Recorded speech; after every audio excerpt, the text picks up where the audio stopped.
Isaiah chapter 17 verse 11. న్యాయ విరోధముగా ఆస్తి సంపాదించుకున్నవాడు తాను పెట్టని గుడ్లను పొదుగు కౌజుపిట్ట వలె ఉన్నాడు. న్యాయ విరోధముగా ఆస్తి సంపాదించుకున్నవాడు, న్యాయానికి వ్యతిరేకంగా అంటే అన్యాయంగా అని అర్థం అన్నమాట. తాను పెట్టని గుడ్లను పొదుగు కౌజుపిట్ట వలె ఉన్నాడు. ఇంగ్లీష్లో చూద్దాము.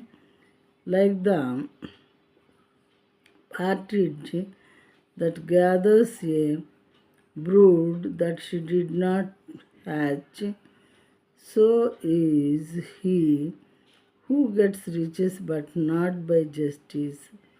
In the midst of his days, they will leave him, and at his end, he will be a fool. He will be a pool.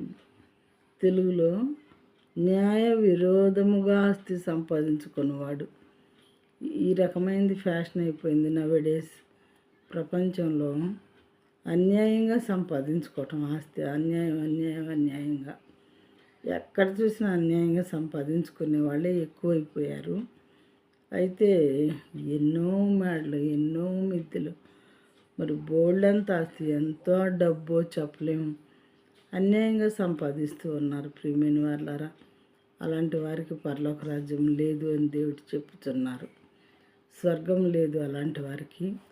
అలాంటి కార్యాలు చేసే వాళ్ళకి దేవుడు దూరంగా ఉంటారు. ఎందుకు అని అంటే పాపపు సొమ్ము, అన్యాయకరమైన సొమ్ము దేవునికి అలా సంపాదించే వాళ్ళంటే అస్సలు ఇష్టం ఉండదు. అది పాపమని దేవుడు చెప్పుచున్నారు కాబట్టి.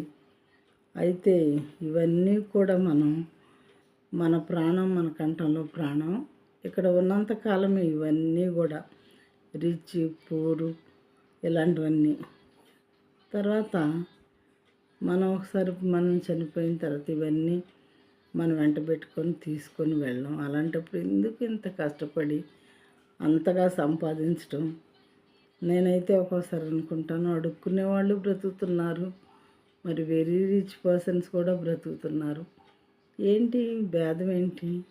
కాకపోతే కొద్దిగా లగ్జూరియస్గా బ్రతుకుతారు వీళ్ళు. వాళ్ళు బ్రతుకుతున్నారు, వీళ్ళు బ్రతుకుతున్నారు కదా. ఇంత పాపం ఎందుకు మరి పోగేసుకోవాలి? అది శాపం కదా. ఎలా వీళ్ళు ఏంటి అని చెప్పి అనుకుంటాను. నేను చాలా బాధపడతాను ఒక్కోసారి.